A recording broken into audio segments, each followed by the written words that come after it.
अरे कुर्सी पर जो बैठा है बुज़दिल है, फौलाद नहीं। अरे कुर्सी पर जो बैठा है बुज़दिल है, फौलाद नहीं। अरे बच्चों का दर्द वो क्या जाने जिसकी कोई औलाद नहीं। बीजेपी हटाओ और देश बचाओ, बीजेपी हटाओ और देश बचाओ। अरे आए मेरे भारतवासियों, आपका अधिकार मारा जा रहा है, आपका खून कत्ल हो रहा है, हर रोज बेटियों का बलात्कार हो रहा है। कहाँ सोए हो? अच्छा पता है, अपनी अपनी बारी का इंतजार कर रहे हो कि आज तो उसके भाई का कत्ल हुआ है, कल मेरे भाई का कत्ल होगा तो पूरे दुनिया में आग लगा दूंगा। बलात्कार तो उसकी बहन का हुआ है, जब मेरी बहन का होगा तो धरती पलट दूंगा। नौकरी तो बिजली विभाग वालों की जा रही है, सिंचाई विभाग वालों की जाएगी तो सरकार गिरा दूंगा। कत्ल खून बलात्कार तो चमार यादव का हो रहा है, जब मुसलमान का होगा तो तलवार से मार गिराऊंगा। अरे मैं आनंद बंधु इंजीनियर सबको बताना चाहता हूँ कि कुछ नहीं उखाड़ पाओगे, खाली बस फेसबुक व्हाट्सएप पर ग्रुप खेल सकते हो। अरे भाइयों, मैं बताना चाहता हूँ समय बीत जाएगा, बहुत ही समस्या आने वाली है। इन पापियों से लड़ने के लिए आपको घरों से निकलना होगा और सभी को एक होकर आवाज उठाना पड़ेगा। आइए मेरे साथ।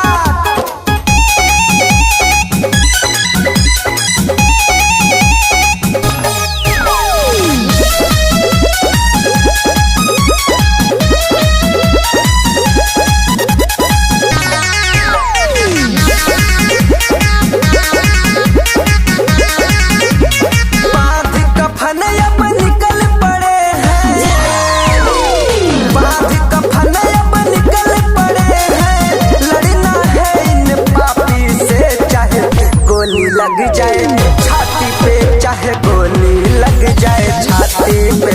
चाहे गोली लग जाए छाती पे, चाहे गोली लग जाए छाती पे।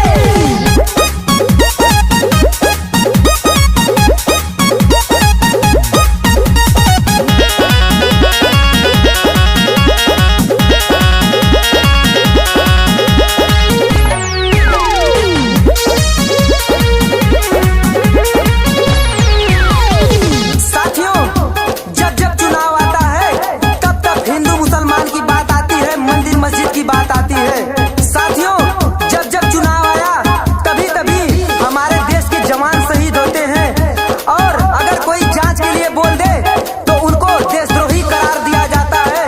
साथियों, इनके अनुसार पूरे जितने भी भारत में इनके विरोधी हैं सब देशद्रोही हैं, सिर्फ तेल मालिश करने वाले ही देशभक्त हैं। अरे मैं आनंद बंधु इंजीनियर कहता हूँ कि ये देशभक्त नहीं, ये पक्के अंधभक्त हैं। हिंदू मुसलमान करके आपस में लड़ाते हैं, शहीदों के नाम पर जो नाव जीत जाते हैं। हिंदू मुसलमान करके आपस में लड़ाते हैं, शहीदों के नाम पर जो नाव जीत जाते हैं। खुद नफरत है इनके अंदर, खुद नफरत है इनके अंदर, नाम दिया है जमाती के। चाहे गोली लग जाए छाती पे, चाहे गोली लग जाए छाती पे। चाहे गोली लग जाए छाती पे, चाहे गोली लग जाए छाती पे।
किसान है, बेरोजगार रो रहा है, सीमा पे जवान है।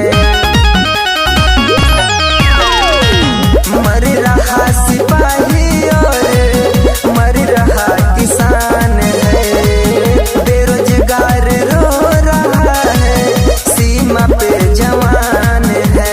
कभी भरोसा तुम ना करना,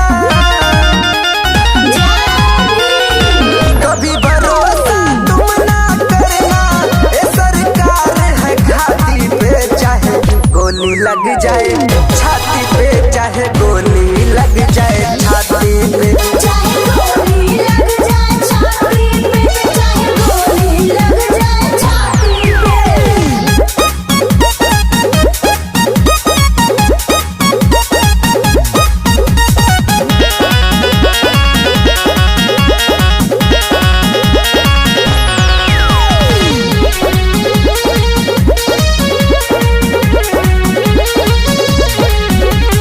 अरे मेरे साथियों, कहाँ सोए हो? हमारे देश में सब कुछ प्राइवेट हो रहा है।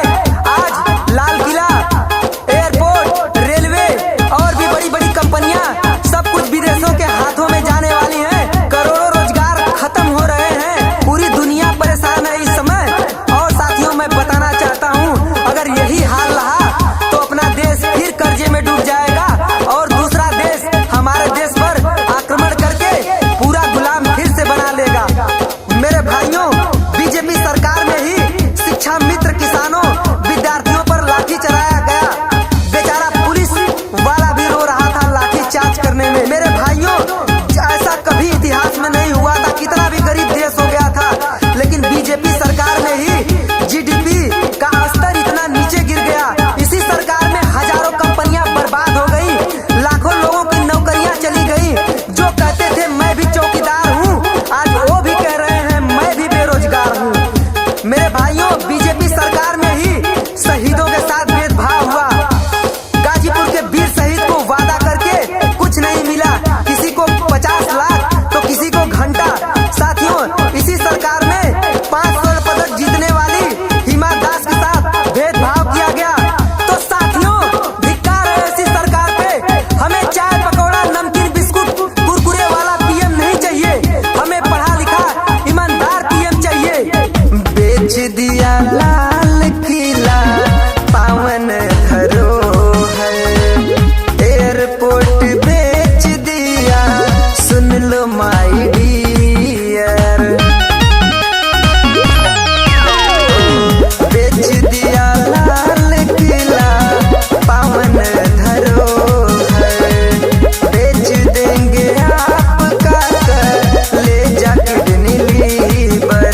धरती गगन भी बेच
लग जाए छाती पे, चाहे गोली लग जाए छाती पे। चाहे